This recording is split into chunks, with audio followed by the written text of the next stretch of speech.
Okay, and welcome to another edition of Late Night Dental Marketing Talk. I'm your host, Paul Spezielli, or Paul on Dental Town.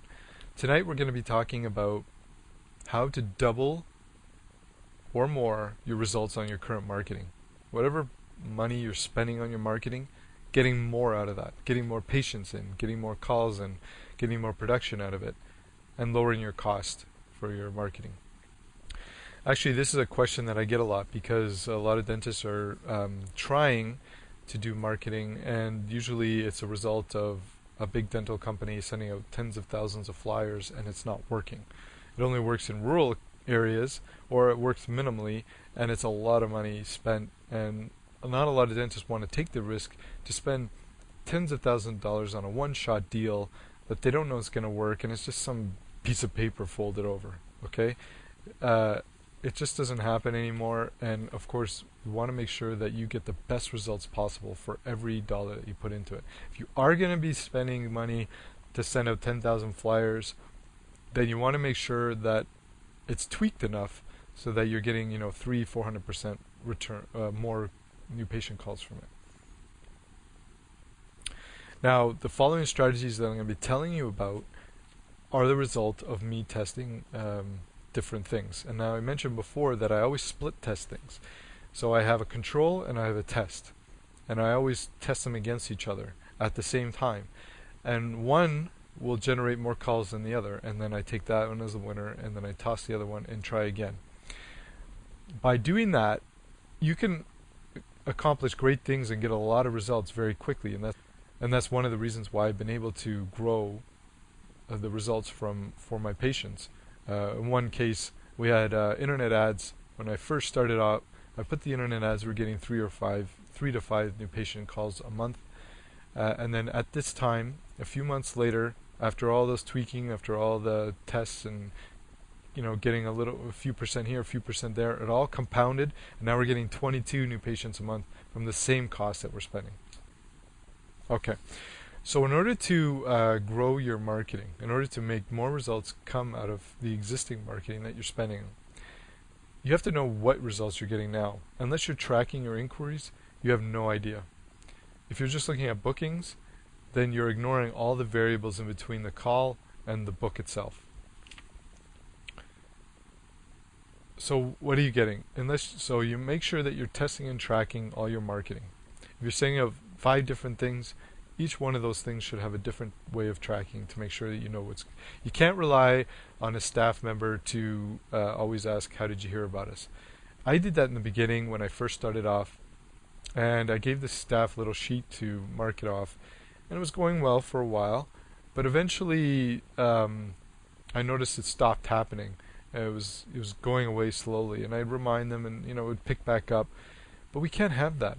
We can't have the reliability of your marketing be determined by someone who's having a bad day, or be determined by some random things that go on in the office. We need to make sure that those are happening all the time, and make sure that it's always being tested and tracked. Second thing is, of course, if you are going to increase the results for your marketing, one way to do that is using patient psychology. But one way of doing that is using patient psychology. So you see, several people have worked heavily in this area, and they're looking for ways to motivate people, ways to influence people, and new ways of trying to figure out how the brain works and how the brain makes decisions. And of course, it's an emotional and a logical experience. It's not just all logical or just emotional, no matter what it is. So we have some things here that we can incorporate. Results from Resistance and Persuasion by Dr. Eric Knowles. Overcoming people's so there's choice paralysis. Too many choices, too much information, then they shut down and they don't do anything. There's anticipated regret. For some reason these days, a lot of people, it's not for some reason. A lot of people are sort of cynical about anything that they're being marketed or told to by anyone, because it happens so often nowadays where people are aware of the bad things that happen to other people. So they're sort of anticipating bad things happening to them. And also, of course, buyer's remorse, and that happens with everything. And so we have guys like this doing groundbreaking work. There's a lot of ways to overcome it. Of course, Cialdini's Influence book, highly recommended, book that talks about all this. And again, I use the tools, the conclusions that they draw. I've taken notes. I've used some of these tools, and I've proven them for myself, for clients, that they actually do work. Paradox of choice. I was talking about choice paralysis. How customers think, getting into their mind and figuring out this guy, Gerald Zaltman, he did a lot of work, I believe, for Harvard, and so therefore there's a lot of groundbreaking work in there. Books, I talked about NLP before. This is another book that's used in the NLP world by the co-founder of NLP, Richard Bandler, and there's a lot of stuff in here that's designed for influencing people to increase, your marketing. And marketing is a tool of influence.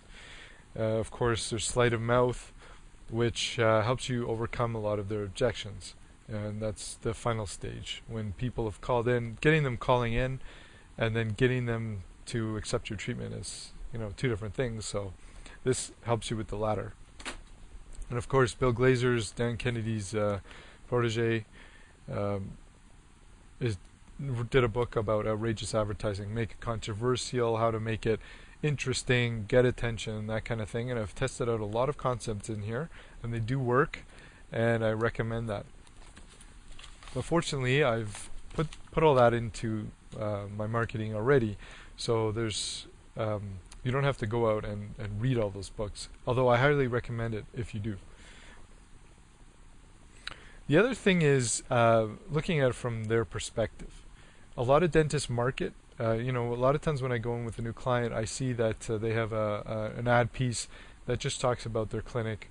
The brands, has their name as the headline and that kind of thing. If you're trying to get the most response possible, why would you ever put information only about you on there? Everyone's interested in their favorite radio station. It's called WIIFM, or What's in it for me. They're very pragmatic these days. It's not just selfishness. It's pragmatism.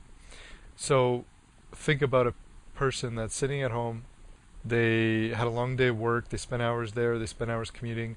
They come home. They're just finishing dinner. They have kids flying all over the place. They have a spouse that they need to take care of. They want to catch a good movie or entertain themselves before they go to bed. They want to spend time with their friends as well. And we're expecting them to give attention to an ad that's not about them or relevant to their life at some point at that point. You can imagine that they're not going to spend as much attention to that as we think they would. In fact, most mail and most advertisements these days is completely ignored. The Direct Marketing Association put out a study saying that something like we're getting exposed to between 3,000 and 5,000 pieces of marketing a day.